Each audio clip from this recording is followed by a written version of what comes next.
LA This Week. A house that runs completely off the grid?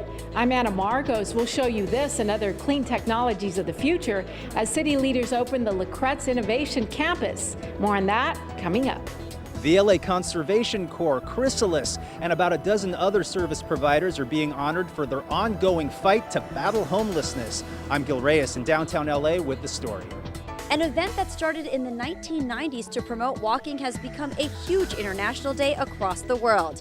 I'm Rasha Goel, and that story's up next.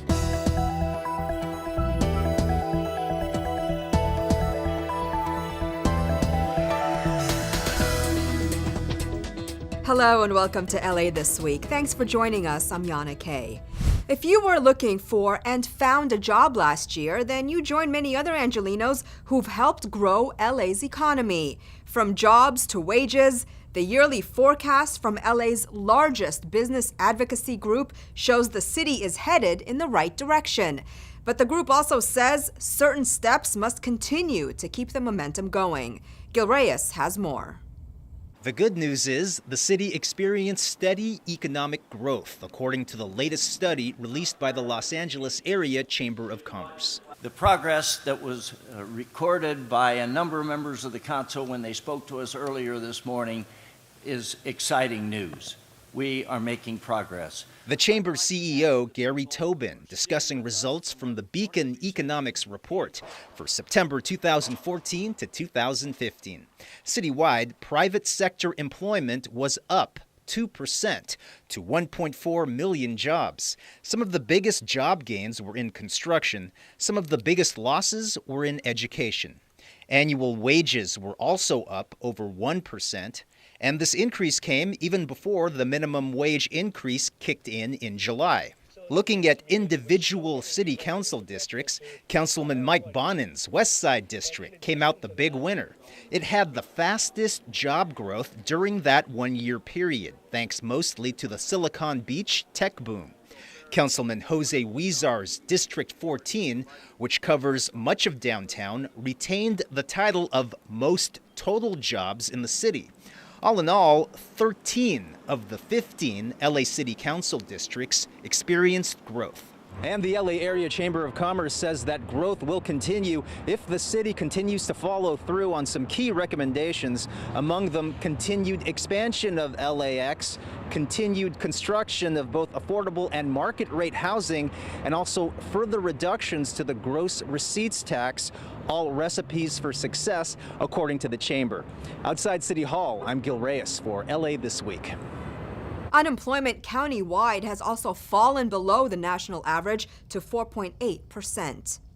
As unemployment falls and more people find work, the city still faces one of its biggest challenges: homelessness and the growing tents and makeshift shelters on our streets and sidewalks.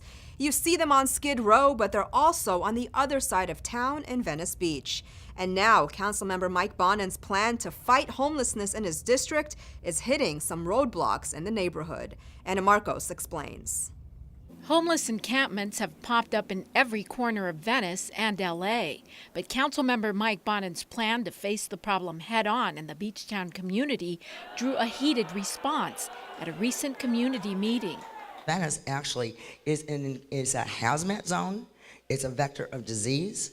It is a dangerous, murderous place. Bonin has created an 18-point plan for Venice, adopted from the city and county homeless strategies. But major sticking points for Venice residents include the construction of supportive housing in their neighborhoods and a so-called street strategy, which would provide storage facilities for the homeless, among other things. Many residents say not in their neighborhoods. It's unconscionable to me as a mother, to the parents of École Clairefontaine, a preschool that has a multiple number of 2 to 5-year-olds, and to the parents of Westminster Elementary School, to those children of color, it's unconscionable to us that you're just ignoring our fears and our plights. I've been mugged in the area. My daughter and I have been harassed. Your office is choosing the homeless situation over the safety of our children. We feel like we were hoodwinked. Someone called the office only to find out that it's a done deal. It's in process, nothing you can do about it. We expect sensitivity to our neighborhoods, Mike, please. I need to take some action about the crisis of encampments in our neighborhoods. But some residents applauded Bonin's plan and even ranted at their neighbors. People care more about cats and dogs than they do about homeless people. Frankly, I was a little disheartened by what I saw here tonight, which looked like a lot of angry white people holding torches and shouting, "Kill the monster." Really, I've never experienced so much hate. It's time to do something. Every day we wait, it's gonna get worse. And there was the community member who was once homeless. Look at me now, so it can be done. Thank you. Others questioned why LA allows homeless encampments at all, while neighboring cities do not. Bonin's answer, federal court judges. The city of LA has been hit with lawsuits on homelessness, and federal courts have often ruled for the homeless, saying LA can't tear down encampments unless it provides better options. Among the many court decisions that tie city leaders' hands.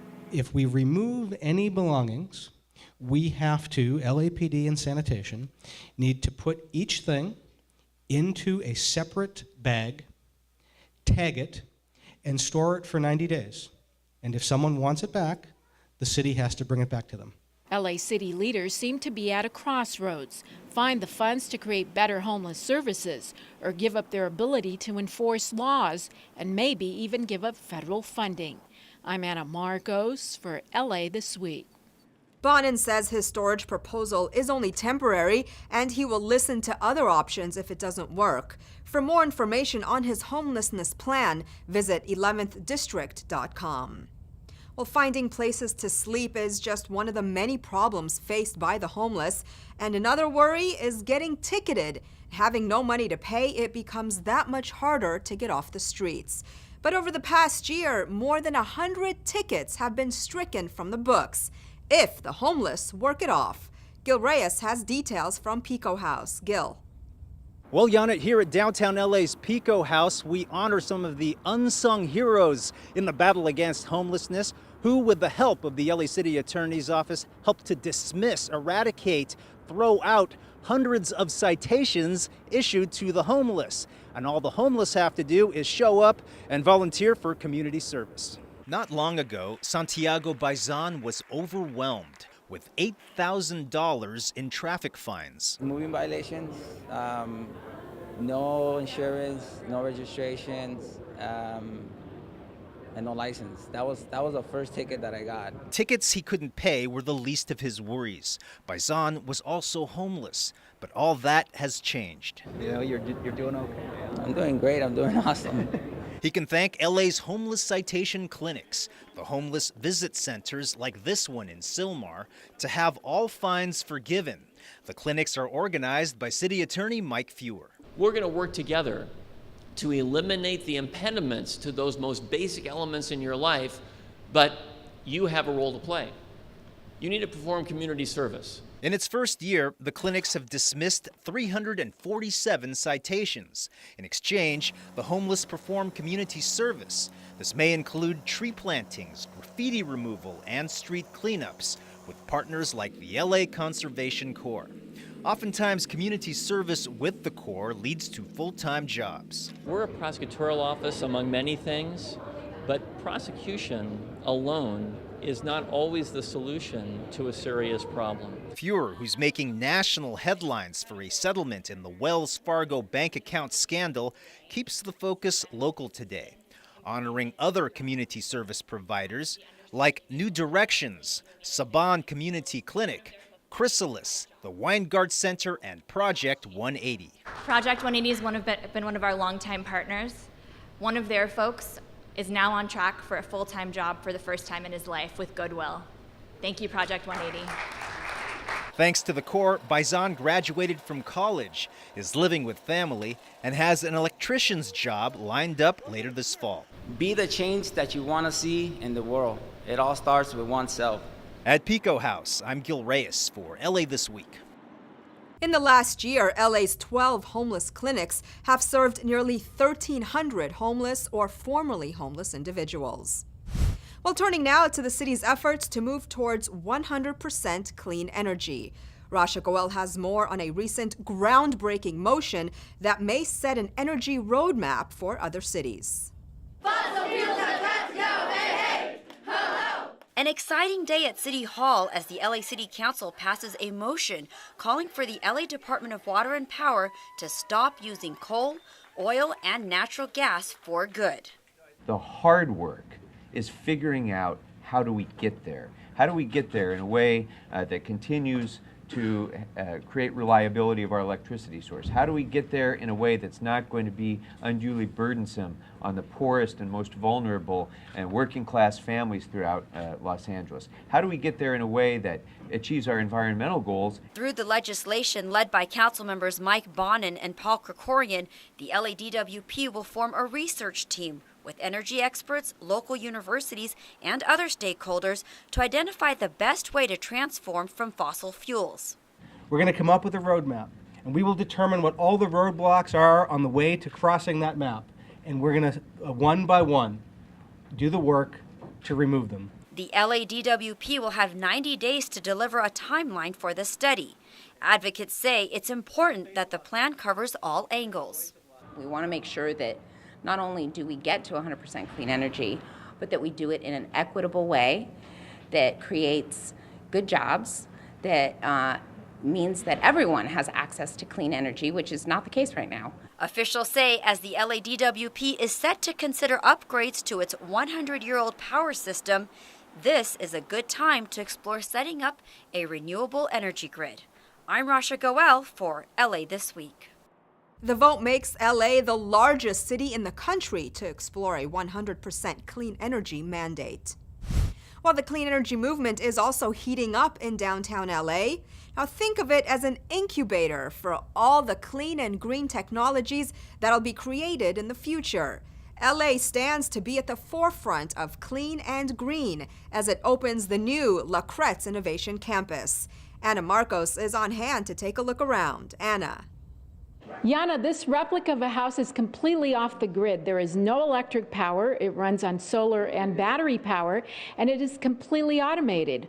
Here's an example. Watch the lights. Alexa, turn on the house lights. Everything here, the appliances, the lights, are all run on command. It is one of the visions of the future here at the Kretz Innovation Campus. No electric power. No, it wouldn't need any. It would get it from the solar panels. LA is aiming high with its clean and green dreams. The new Kretz Innovation Campus will be the hub for clean technologies. Startup companies will create and hatch new inventions here. The partnership between the DWP and the LA Clean Tech Incubator, a nonprofit group, will help guide Angelenos to the green economy of the future. This is an incubating space for new companies that are making the world greener, addressing climate change, dealing with water and the drought, and making sure that we have better supply of clean energy because we want the jobs of the future to be in LA. Crazy ideas become reality here. Water harvested from the air? They're working on it. Energy generated from almond shells? You bet. It's here. We actually take in waste from California, and there's a lot of agricultural waste that is not used right now, and we're turning it into clean electricity. Actually, almond shells from California are right now powering this building. And the creators hope this innovation hub just keeps growing. We've had 60 companies with us, but in the future, I think we're going to have 500, 5,000 companies. I mean, we're going to build a clean tech corridor. We're going to make the city into a green economy. By the way, that fully automated house that's off the grid, you can convert your own home sweet home. The price tag, about $50,000. But worry not.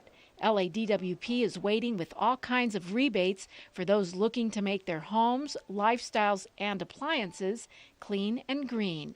I'm Anna Marcos for LA This Week. For more information on LADWP rebates, visit ladwp.com. As we all know, getting into college isn't easy. It's especially hard for kids in LA's poorest neighborhoods. So how do you get them into college? Well, you put college-bound programs near them. A new program called College Corners is now popping up at family resource centers all over LA. Anna Marcos has more. Angel Andrade is getting an extra boost as he applies for college. What I want to study is social work. I like working, I want to work with kids and, just help them perfect themselves. It's because, I was helped, and I like how the people that helped me, made me progress. Andrade is one of the many college-bound students who are finding extra support at so-called college corners, which help students in disadvantaged neighborhoods. I just really want something different because my mom was a housekeeper and she still is, so she supported me for whatever I want to do right now. So you want to do better? Yeah, I want to do better, yeah. City leaders kicked off the program just in time for college application season. The College Corners program helps students apply for college and financial aid, get orientations and tours of campuses they're interested in, and just receive all-around help navigating the higher education maze.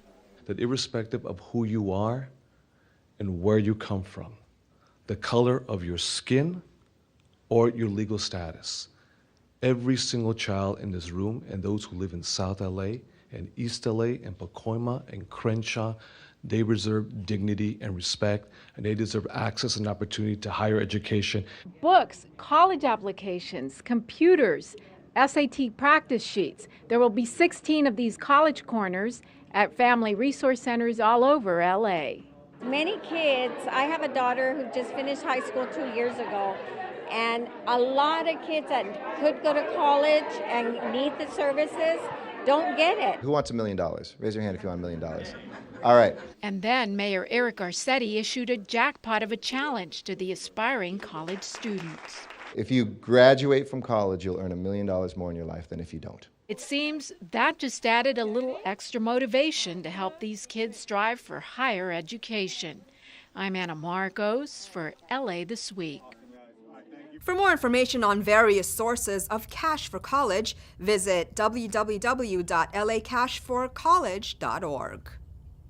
Well, her father was brutally beaten by LAPD officers, but that hasn't stopped the daughter of Rodney King from helping the department build bridges with communities. Gil Reyes has more from Police Dialogue Days. It was the first viral video of police aggression before viral video was even a term. The 1991 videotaped beating of Rodney King helped tarnish the department's good guy image. 25 years later, King's daughter, Laura, offers her opinion. I mean, with any profession, there's good and bad in every profession, not just the police department. I have personal friends that are in law enforcement, and they're great people. Laura King stands alongside the LAPD during Police Dialogue Days, open conversation between officers and the minority communities they serve. The guests are at-risk youth from the LA Conservation Corps. One of the main concerns is that they don't trust police. They feel like if they encounter a police officer that they should perhaps run, which is a very dangerous thing to do, that they should resist. And then we tell them what our fears is, whether, when we're stopping a car, we don't know who's in the car, we don't know what they have, what just happened. The acquittal of the officers in the King beating sparked outrage in the black community, resulting in the 1992 LA riots. The federal government later convicted 2 of the officers. Reforms at the LAPD soon followed. King also received a $3.8 million settlement. He passed away in 2012. Despite the incident, Laura King holds no grudges. Now a peace activist, she sympathizes with the tough work police do. They're doing their job. It's frustrating too because you don't always get people that cooperate. Officers admit they have things to work on as well. You lose that touch of being patient, and so I'd like to gain that back. I'm just to sit down and be able to just fully, actively listen to what someone is telling me rather than reacting without knowing everything.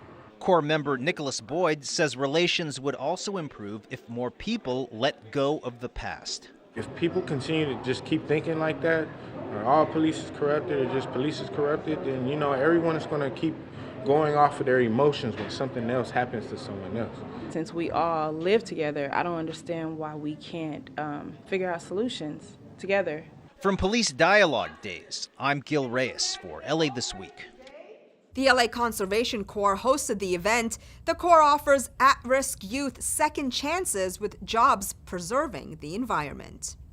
Well, do you take your kids to school? A lot of us do. With buses, drivers, kids, and bikes on the street, it can get a little chaotic and dangerous. That's why about 200 schools across Los Angeles took part in a safety event that's now being celebrated nationwide. Rasha Goel was there.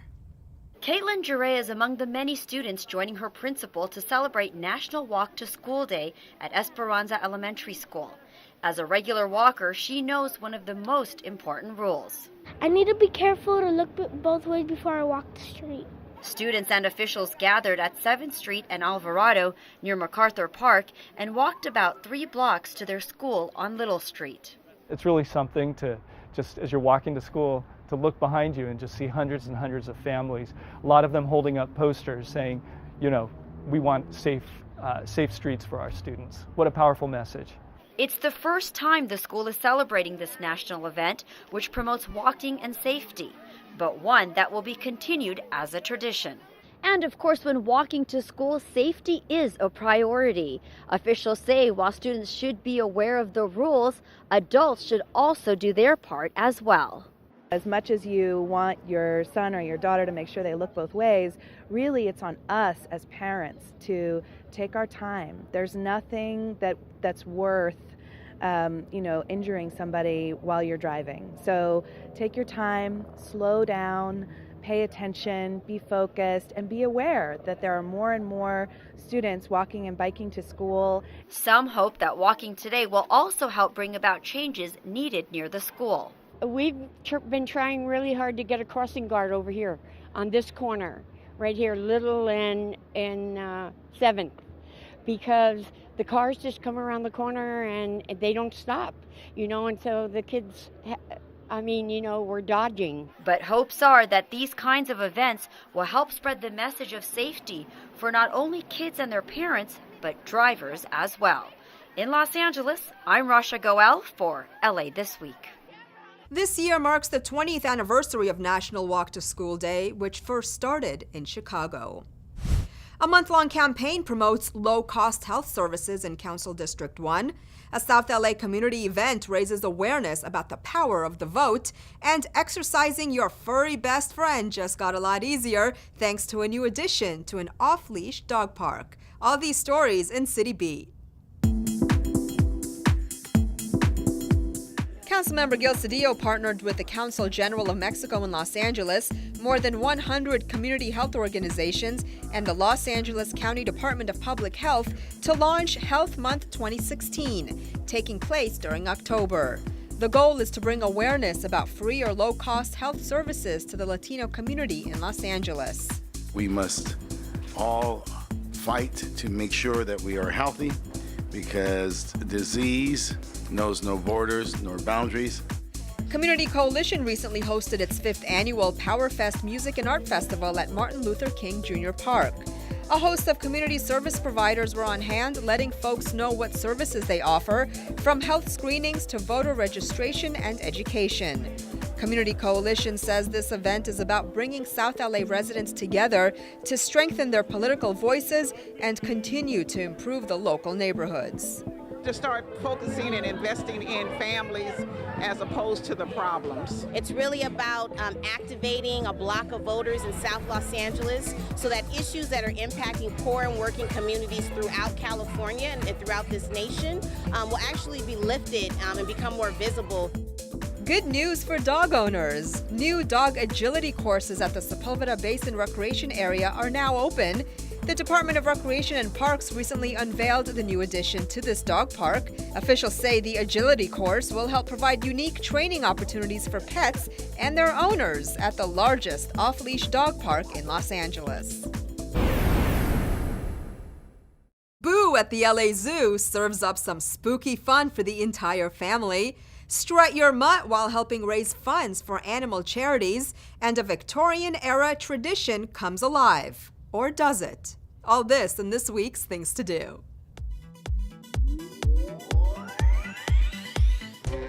It's that time again for ghosts, goblins, and everything spooky. The all-new Boo at the LA Zoo offers Halloween fun throughout October. Visitors wandering through the spooky surroundings can expect to unearth shocking facts about animals' superpowers, such as heightened senses that help them survive in their environments. Get frightened with a graveyard safari hay bale maze stocked with tombstones and silhouette cutouts of skunks, possums, raccoons, and other creatures that inhabit backyards in the dead of the night. There's also a boneyard education station, animal skeletons, and skulls. The festivities go on until October 31st. For more, visit lazoo.org. And here's your chance to spend some quality time with your best bud. The Best Friends Animal Society hosts Strut Your Mutt, the fundraising walk and festival that helps raise money for local animal welfare organizations in cities around the country. So leash up your pup, unleash that inner athlete, and join the fun. Runners will start ahead of walkers, and after the race, awards will be given to the first place male and female finishers, as well as their pups. The event takes place on Saturday, October 22nd at Exposition Park, located at 700 Exposition Park Drive. Visit strutyourmutt.org. History buffs step back in time for the 13th annual Halloween and Mourning Tour at the Heritage Square Museum. Learn all about death and mourning etiquette during the Victorian era, the movement of spiritualism, and how other cultures celebrate and remember their loved ones. From authentic Victorian attire to fortune-telling, this morbid affair is not to be missed. It all takes place on Saturday, October 22nd and Sunday, October 23rd at the Heritage Square Museum located at 3800 Homer Street. The event on Sunday is geared more for families and kids, where they can play games, do crafts, and listen to stories. For more, visit heritagesquare.org. And that's a look at some things to do. Well, that's going to do it for this edition. I'm Yana Kay, and from all of us here at LA This Week, thanks for joining us. A reminder that you can catch us online at lacityview.org. You can also follow and like us on Facebook. We'll see you back here next week for more of LA This Week.